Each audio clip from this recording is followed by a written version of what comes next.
Assalamualaikum warahmatullahi wabarakatuh. Selamat datang di Praktikum Diversitas Fauna dengan topik Cnidaria, Molluska, dan Echinodermata dengan asisten yakni saya sendiri Febriana dan rekan saya Mirza. Untuk yang pertama, saya akan menjelaskan tentang Cnidaria. Nah, dulunya Cnidaria ini dikenal dengan 4 kelas, yakni Hydrozoa, Scyphozoa, Cubozoa, dan Anthozoa. Tetapi kemudian terdapat kelas kelima, yakni Staurozoa, yang telah diusulkan karena filogeni baru-baru ini menunjukkan bahwa Stauromedusan tidak termasuk dalam Scyphozoa. Seperti itu. Jadi kelasnya ada 5. Nah, Cnidaria ini merupakan filum dengan anggota lebih dari 9.000 spesies. Penamaan filum ini diambil dari bahasa Yunani yang artinya jarum penyengat. Adapun karakteristik dari filum ini antara lain, yaitu yang pertama, cnidosid dengan organel penyengat berupa nematosid. Cnidosid ini hanya dibentuk oleh Cnidaria, tetapi beberapa Stenopora, Molluska, dan cacing pipih memakan hidroid yang mengandung nematosid, kemudian menyimpan dan menggunakan struktur penyengat ini untuk pertahanan diri mereka sendiri. Kemudian, Cnidaria ini hidup di air, sebagian besar di laut dan beberapa di air tawar, sehingga tidak ditemukan spesies terestrial. Kemudian dia memiliki simetri radial atau biradial, reproduksi aseksual dengan tunas dalam polip, dan reproduksi seksual dengan gamet. Cnidaria memiliki 2 bentuk tubuh, yakni polip dan medusa dalam siklus hidupnya.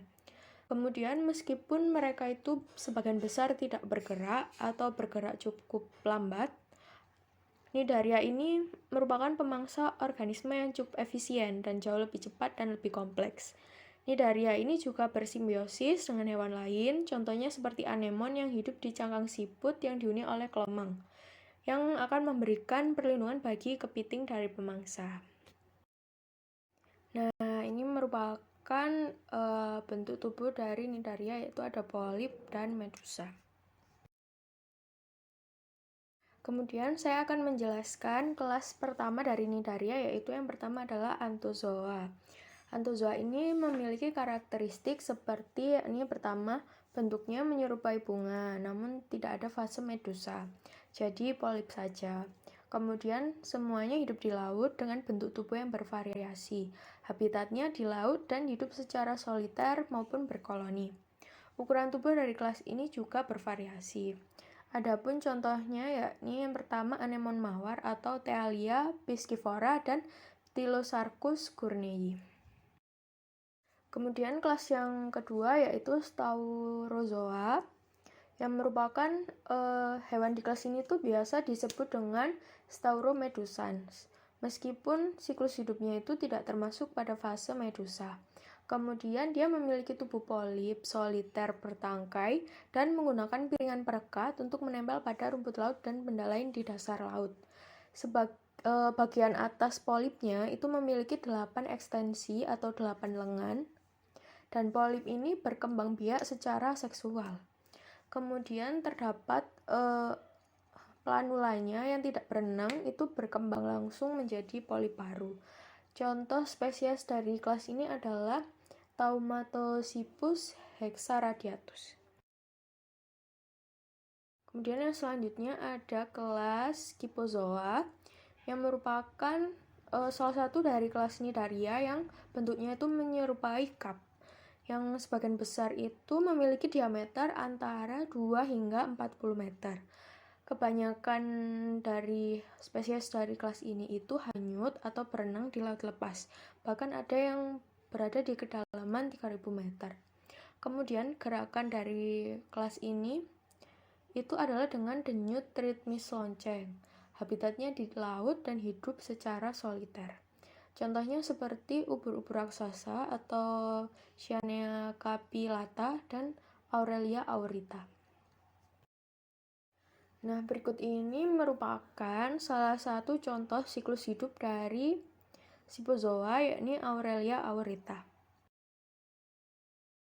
Kemudian selanjutnya ada Cubozoa. Nah, Anggota dari kubozoa ini hidup secara soliter dengan bentuk medusa yang paling dominan. Dan apabila dibelah secara melintang, akan terlihat bentuk yang bentuknya itu hampir persegi. Kemudian semua spesies dari kelas ini ditemukan di laut, dan cirinya juga terdapat pedalium atau pangkal tiap tentakel yang rata dan keras serta adanya velarium. Contohnya ya ini ada Caribdea dan Tripedalia serta Bironex. Selanjutnya adalah kelas Hydrozoa. Adapun karakteristik dari kelas ini yang pertama, mereka bisa hidup secara soliter maupun berkoloni. Kemudian reproduksinya yang aseksual dengan polips dan seksual dengan medusa. Hydrange itu tidak punya mesentris. Kemudian medusanya itu memiliki velum dan mereka dapat ditemukan di air tawar maupun di air laut. Contoh spesies dari kelas Hydrozoa ini adalah Ectopleura integra dan Physalia physalis. Berikut merupakan salah satu contoh siklus hidup dari Ophelia yang merupakan anggota dari kelas Hydrozoa.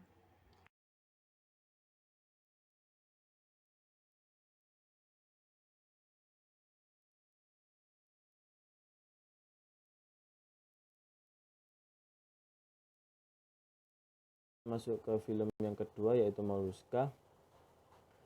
Film Mollusca terbagi menjadi 8 kelas, yaitu yang pertama ada Caudophyte, kemudian ada Solenogastras, ada Polyplacopora, ada Monoplacopora, Gastropoda, Scapopoda, Cephalopoda, dan Bivalvia. Mollusca diambil dari bahasa Latin yaitu molluscus yang artinya lunak. Jadi mollusca ini merupakan kelompok hewan invertebrata yang memiliki tubuh lunak. Nah, dari tubuh lunaknya itu dia memiliki zat-zat kapur yang dapat membentuk sebuah mantel yang bisa disebut sebagai visceral mass. Nah, visceral mass ini ada di beberapa kelas dari filum mollusca. Salah satunya itu gastropoda yang nantinya akan saya jelaskan lebih lanjut. Nah, selain itu karakteristik dari filum mollusca yaitu dia itu merupakan kelompok Coelomata, yaitu memiliki rongga tubuh. Kemudian dia itu hidupnya di laut, kemudian juga bisa hidup di air tawar dan juga bisa hidup di daratan bisa juga hidup di daratan laut atau dasar laut seperti itu. Kemudian memiliki tubuh yang simetri bilateral, yaitu memiliki dua sisi simetri bilateral. Kemudian memiliki tubuh yang tripoblastik ya, termasuk hewan tripoblastik, di mana hewan tripoblastik ini dia terbagi menjadi 3 bagian, yaitu ada bagian exoderm, ada mesoderm dan endoderm. Kemudian dia menggunakan pergerakan atau dia dapat bergerak kebanyakan menggunakan perut dan juga ada yang menggunakan kepala. Dan sebagaimana yang saya jelaskan tadi bahwa ada hewan yang memiliki visceral mass, salah satunya yaitu dari kelas gastropoda. Selain itu, mollusca memiliki sistem pencernaan, yaitu berupa radula dan organ resping. Kemudian memiliki saluran siliari dan nantinya akan keluar ke bagian anus seperti itu. Kemudian sistem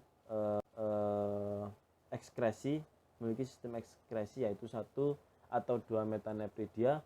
Kemudian memiliki sistem peredaran darah yang terbuka. Kemudian memiliki sistem saraf yang dapat dikembangkan atau dapat mengembang seperti itu.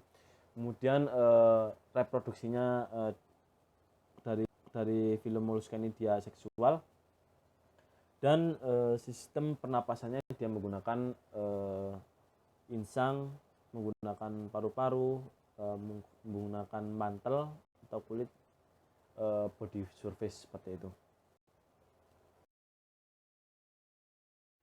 Selanjutnya, kelas pertama dari film Mollusca adalah Caudofoveata yang memiliki karakteristik seperti yang pertama, dia memiliki bentuk seperti cacing. Kemudian, tidak ada cangkang, kepala, dan organ ekskresi. Kemudian mantelnya itu ada cuticula chitinous dan memiliki sisik yang berkapur. Pada kelas ini itu jenis kelaminnya terpisah. Contohnya adalah Chaetoderma dan Limifosor. Selanjutnya ada kelas Solenogastres. Sama seperti kelas sebelumnya, Caudofoveata, dia worm-like. Kemudian tidak ada cangkang, kepala, dan organ ekskresi. Beberapa Solenogastres itu terdapat radula dan beberapa tidak. Kemudian tidak memiliki insang sejati dan merupakan hermafrodit. Contohnya seperti Neomania. Ini adalah kelas Monoplacovora. Dia itu memiliki karakteristik seperti simetrinya itu bilateral, kemudian memiliki kaki yang lebar dan tunggal, terdapat insang, kemudian terdapat radula. Radula ini merupakan lidah bergerigi. Kemudian dia juga bercangkang. Kelas selanjutnya adalah Polyplacopora. Nah, dia itu berukuran termasuk kecil dengan ukuran antara 2 hingga 5 cm. Terdapat radula, memiliki simetri bilateral. Kemudian kelaminnya biasanya terpisah dan ada kaki yang rata dan lebar. Berikut adalah anatomi dari salah satu kelas yaitu gastropoda. Teman-teman bisa lihat ada radula, mouth, dan lain-lain seperti foot, kemudian anus, kemudian ada heart, ada intestine, ada gonad, ada stomach, dan digestive gland seperti itu dan lain-lain. Kemudian di sini juga yang paling umum adalah dia itu memiliki radula dari kelas gastropoda dan juga kelas-kelas yang lain dari filum Mollusca. Nah, radula ini merupakan sistem atau sistem pencernaan di dalam filum Mollusca yang sangat berguna. Salah satunya dalam mencerna makanan seperti itu.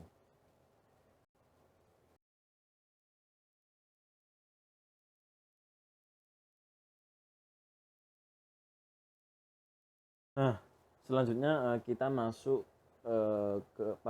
kepada kelas yang kelima yaitu gastropoda, di mana karakteristik dari kelas gastropoda ini dia itu memiliki kepala yang berkembang dengan radula. Kemudian memiliki foot large atau kaki yang besar dan datar. Kemudian memiliki 1-2 insang, dan dia itu memiliki bentuk tubuh yang asimetrik dan juga bisa simetri bilateral. Nah, asimetriknya ini bisa dilihat dari coil cell-nya seperti itu. Kemudian spesies pada gastropoda umumnya itu yang dapat kita jumpai yaitu Helix pomacia dan Achatina fulica seperti itu. Kelas selanjutnya yaitu Scepapopoda, yaitu dari Dentalium atau biasa disebut sebagai kelompok Dentalia seperti itu.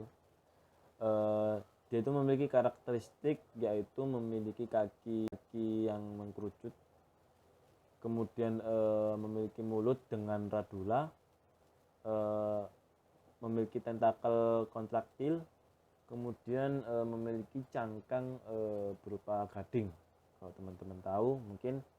Kemudian dia itu tidak memiliki kepala. Umumnya spesies ini adalah Dentalia vulgare. Umumnya habitatnya teman-teman bisa melihat atau mencari kebanyakan biasa di marine ya, di laut atau daratan laut, perbatasan antara daratan dan lautan itu mungkin teman-teman bisa temukan kelompok Dentalia ini seperti itu. Kelas selanjutnya yaitu Cephalopoda. Umumnya dapat kita jumpai kelompok ini seperti squid, kemudian ada cuttlefish, ada nautilus, kemudian kelompok-kelompok seperti octopus. Umumnya karakteristik dari Cephalopoda ini dia itu memiliki kepala dengan lengan atau lengan berupa tentakel ya. Kemudian kaki yang dimodifikasi dengan sifon, kemudian memiliki sistem syaraf berupa ganglia, kemudian tidak memiliki cangkang, dan memiliki kepala yang dikembangkan atau memiliki kepala yang mengembangkan dengan radula seperti itu. Umumnya kelompok atau kelas dari Cephalopoda ini salah satunya yaitu squid ya, dari spesies Sepia letimanus. Kalau biasanya teman-teman ketahui yaitu cumi-cumi. Kelas selanjutnya yaitu Pelycipoda atau yang biasanya disebut sebagai bivalvia, yaitu yang memiliki arti yaitu bi2 dan valve kutub, jadi memiliki dua kutub.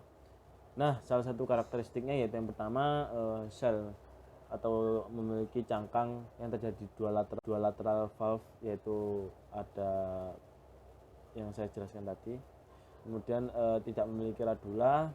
Kemudian wedge shaped foot, memiliki kaki yang bentuk kaki yang sangat kuat. Kemudian covered in tulip mantle, jadi memiliki dua bagian mantel.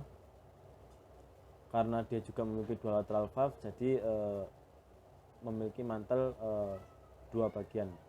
Kemudian memiliki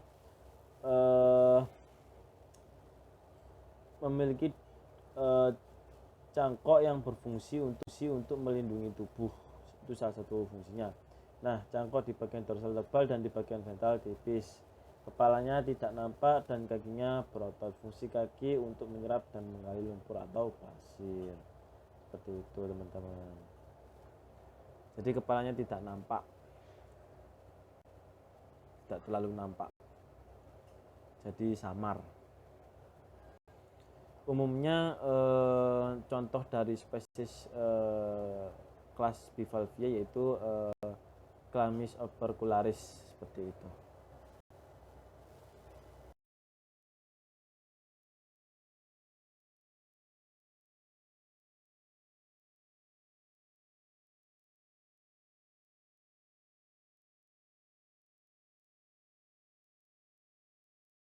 Selanjutnya kita masuk ke film yang ketiga yaitu Echinodermata. Nah, Echinodermata sendiri dalam pembagian kelasnya terbagi menjadi 7 kelas, yaitu ada yang pertama ada Homalozoa, kemudian ada Helicoplacoidae, ada Astoroidae, kemudian ada Echinoidae, Opiroidae, Crinoidae, Holoturoidae. Dari 7 kelas filum Echinodermata ada beberapa karakteristik penting atau karakteristik umum dari filum Echinodermata yang perlu teman-teman ketahui, yaitu yang pertama memiliki kulit berduri, kemudian memiliki endoskeleton yang berkapur, memiliki sistem vaskular air yang unik, kemudian memiliki pentaradial simetri atau simetri pentaradial, kemudian memiliki tubuh yang tripoplastik, kemudian termasuk ke dalam kelompok sel mata atau memiliki rongga tubuh, kemudian memiliki locomotion atau pergerakan kaki berupa bentuk kaki tabung atau dengan amburakal biasanya. Jadi maksudnya itu di sini adalah dia itu menggunakan kaki tabung yang digerakkan oleh sistem umbilical areas. Jadi sistem umbilical ini dia memulakan sistem pembuluh air seperti itu. Kemudian memiliki jarum dan memiliki lengan, beberapa kelas seperti itu. Kemudian memiliki organ indera yaitu statosit, fotoreseptor dan kemoreseptor seperti itu. Dan umumnya habitat dari film Echinodermata ini adalah laut seperti itu. Echinodermata memiliki karakteristik lain seperti sistem pencernaannya yaitu yang lengkap, kemudian sistem ekskresi tidak memiliki absen, kemudian sistem vascular blood atau sistem peredaran darah yang dapat reduce, kemudian sistem saraf yang memiliki ring sirkumoral dan memiliki saraf yang radial, kemudian kita memiliki otak. Reproduksinya sendiri yaitu dapat aseksual dan juga seksual. Aseksual contohnya yaitu fragmentation, kemudian seksual itu contohnya seperti external fertilization. Kemudian sistem respirasinya yaitu menggunakan insang atau papulae dan bursae seperti itu.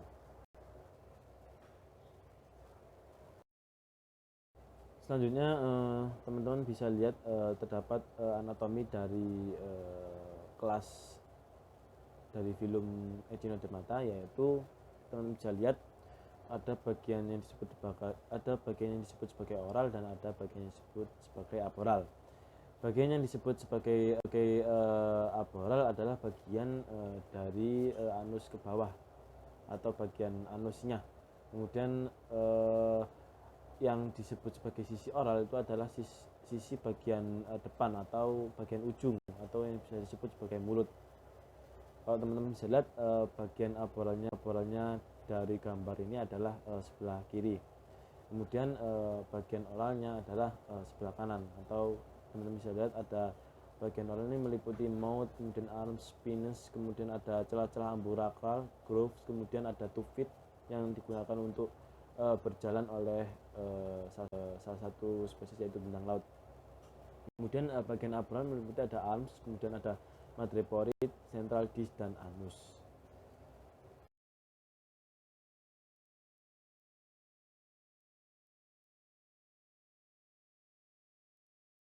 Setelah saya menjelaskan bagian yang di atas, bagian dari bintang laut, di mana ada bagian sisi oral dan aboral, selanjutnya kita masuk ke kelas yang pertama dalam film Echinodermata, yaitu kelas asteroide atau biasa disebut sebagai kelompok sea star atau starfish.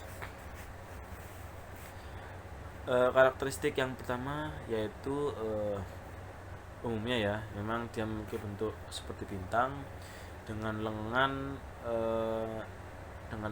yang tidak terlalu tajam, kemudian dia juga memiliki lengan dari central disc seperti itu. Kemudian memiliki kaki di bagian oral side, kemudian tufit atau kaki tabung dengan saker atau istilahnya itu dengan penghisap ya, seperti itu. Kemudian yang ketiga memiliki anus dan madreporid di bagian aboral side seperti itu. Kemudian memiliki pedicellary present.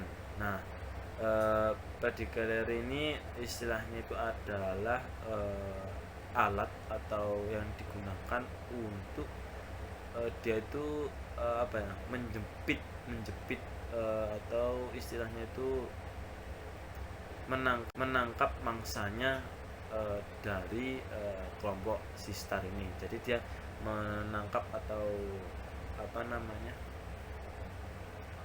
memakan mangsanya itu dia menggunakan ini pedicellary present ini. Umumnya spesies dari asteroid ini adalah contohnya adalah Echinacea luzonicus dan Tosia queenslandensis seperti itu. Selanjutnya yaitu kelas kedua dari filum Echinodermata ini yaitu Echinoideae. Adapun karakteristik dari Echinoideae ini adalah yang pertama berbentuk globular atau membentuk cakram seperti itu. Kemudian tidak memiliki lengan. Dia hanya bergerak menggunakan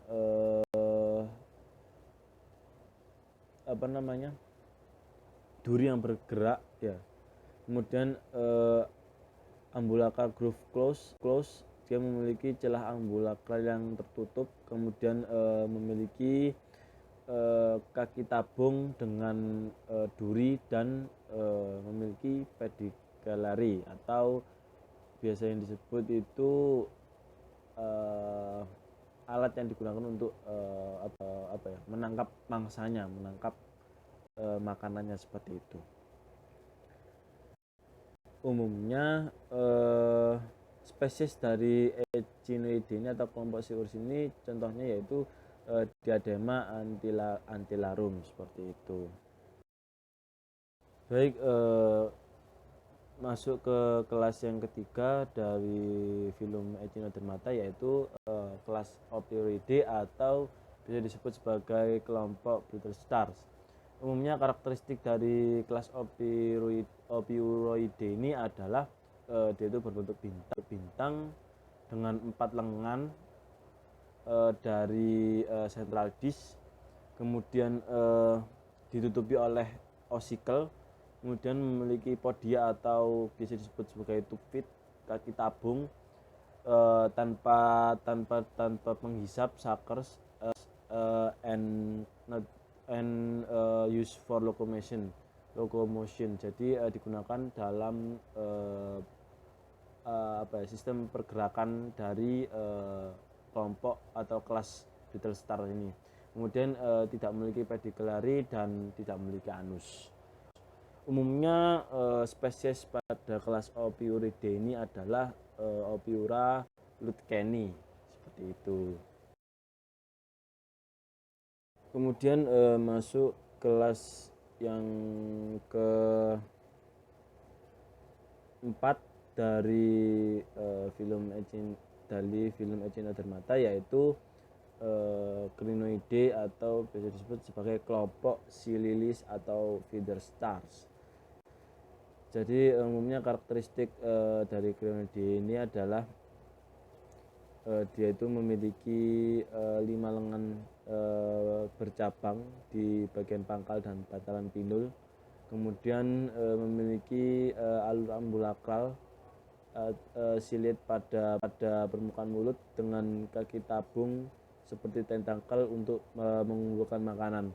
Kemudian memiliki duri madreporid dan pedicellary tidak ada, jadi tidak memiliki duri madreporid dan pedicellary seperti itu.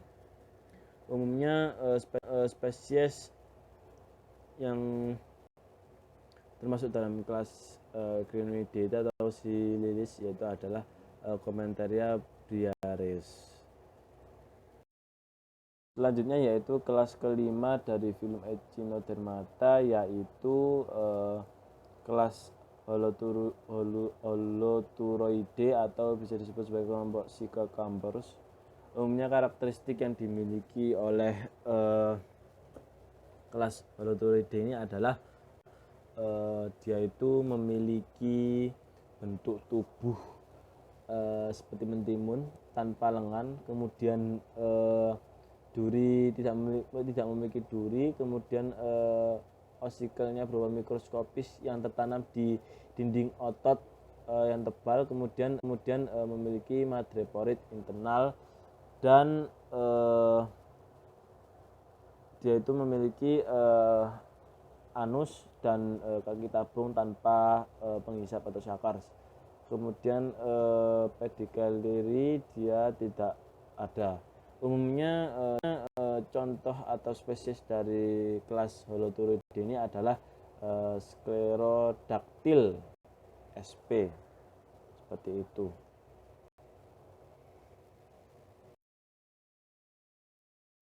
Bisa teman-teman lihat ada beberapa gambar contoh dari spesies dari film Echinodermata dan juga kelompok kelas-kelasnya.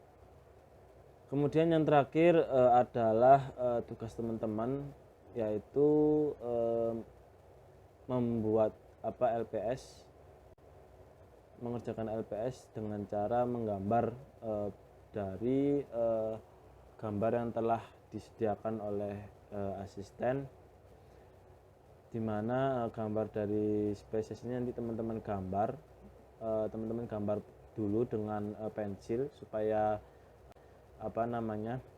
tidak, supaya rapi seperti itu. Kemudian untuk nanti dimasukkan di laporan itu kalau bisa di dot point, karena dot point ini nanti merupakan poin penting dalam kriteria dalam teman-teman menggambar. Kemudian dari gambar ini nanti sudah disediakan oleh asisten beberapa